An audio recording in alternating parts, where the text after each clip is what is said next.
I've worked the graveyard shift at a home security monitoring centre for over 3 years. Mostly, it's just false alarms, or teenagers trying to sneak out of their windows. But last Tuesday, everything changed. It was exactly 2 a.m. when a motion alert popped up from a quiet suburban house in Georgia. Usually it's just a stray cat or a tree branch swaying in the wind, but this time it was a little girl. She couldn't have been more than 6 years old. She was sitting on her front porch in her polka dot pajamas, clutching a stuffed rabbit like her life depended on it. I hit the two-way audio, kept my voice low and whispered, "Sweetie, is everything okay?"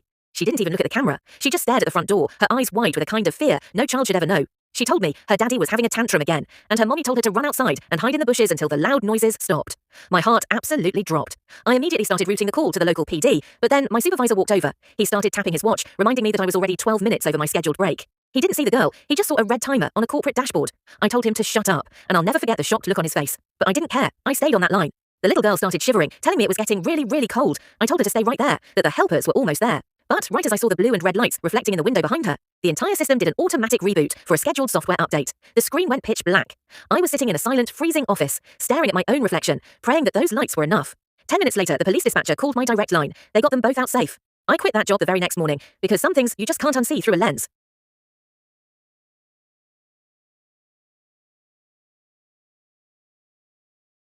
I was 15 when I realized I wasn't just the older brother. I was the backup plan. My younger brother, Tyler, is the family golden boy.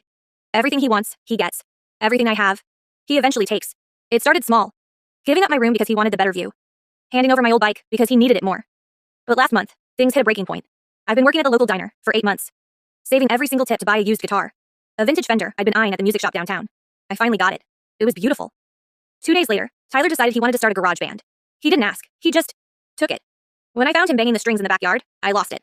I grabbed it back and went straight to my parents. Do you know what my dad said? He didn't even look up from his phone.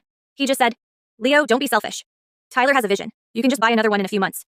A few months? I worked double shifts for that. Then came the kicker. Tyler wanted to go to this elite soccer camp over the summer. It's thousands of dollars. My parents sat me down and told me they were reallocating my college savings fund to pay for his tuition. They said, "You're so smart, Leo. You'll get a scholarship. Tyler needs this for his confidence." I didn't yell. I didn't scream. I just walked to my room, packed my guitar, and stayed with my cousin for the week. I realized right then, you can't light yourself on fire just to keep someone else warm. Yesterday, Tyler called me, crying because he broke a string. I just hung up. For the first time in 16 years, I'm finally putting myself first. It started with a photo, a grainy Polaroid from 1998. My parents and his parents, holding us up like little trophies while they toasted to a future union. Everyone laughed, except it wasn't a joke to them. Growing up, Leo and I were attached at the hip. We climbed the same oak trees and shared the same scraped knees. But by 18, the destined couple comments started feeling less like a cute family quirk and more like a trap. We eventually went our separate ways for college, found our own lives, and I thought the obsession had finally died out. Then came Sarah. Leo's fiancée was everything they didn't want for him. She was independent, sharp, and most importantly, she wasn't me. Last Thanksgiving, the tension finally boiled over. My mom actually had the nerve to pull Sarah aside and show her that old Polaroid, whispering that Leo and I were soulmates, who just hadn't figured it out yet. I had to spend an hour in the kitchen, practically begging Sarah to believe that Leo was just like a brother to me. But the breaking point? The bachelor party. My cousin told me it was just a casual hangout at a local bar, but when I walked in, the music stopped. It was just Leo, sitting there looking miserable, and our two sets of parents, literally waiting for us to reconnect. Leo looked me dead in the eyes and said, "I love you, but you cannot be at the wedding. It's too much." I wasn't even mad. I felt relieved. The next morning, my phone exploded. Someone had leaked a photo of Leo walking me to my car that night, and our parents were already posting it to the family group chat with heart emojis, acting like we'd finally chosen each other. Sarah called me crying, and for a second, I thought the family pact had actually won. But then I realized, the only way to kill a ghost story is to stop telling it. I blocked my own parents that morning. I didn't go to the wedding, but I sent a gift. It was a brand new camera, so they could start making memories that weren't scripted 30 years ago. So I've been dating Chloe for 6 months, right? And she is way out of my league. Her family lives in this massive glass-walled mansion in the hills, and me, I'm just a guy trying to survive a double major while working the graveyard shift at a 24-hour diner. Chloe thinks I'm a freelance night analyst for a tech firm. It sounded fancy, so I rolled with it. I figured if she knew I spent my nights scrubbing milkshake machines, I'd be single before I could even say extra napkins. Fast forward to last Sunday, I just pulled a brutal 12-hour shift. No sleep, 3 cups of gas station coffee, and a lot of prayer. I'm at her parents' house for this ultra-fancy 4-course dinner. I'm talking real silver cloth napkins, the whole 9 yards. Her dad, a guy who looks like he owns a private island, looks at me and says, "Son, would you mind leading us in grace?" Now my brain is fried. It's running on autopilot. I close my eyes, I feel the weight of the moment, and instead of saying something holy, my customer service voice just takes over.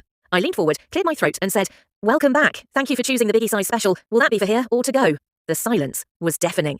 I opened one eye and saw her mum holding a silver ladle, like it was a weapon. Chloe looked like she wanted to phase through the floor. I didn't even try to fix it. I just looked her dad in the eye and asked, "Do you want fries with that?" Turns out, her dad actually worked his way through college flipping burgers too. He laughed so hard he nearly choked on his steak, but I think I'm still going to be the Burger King in their family group chat, forever.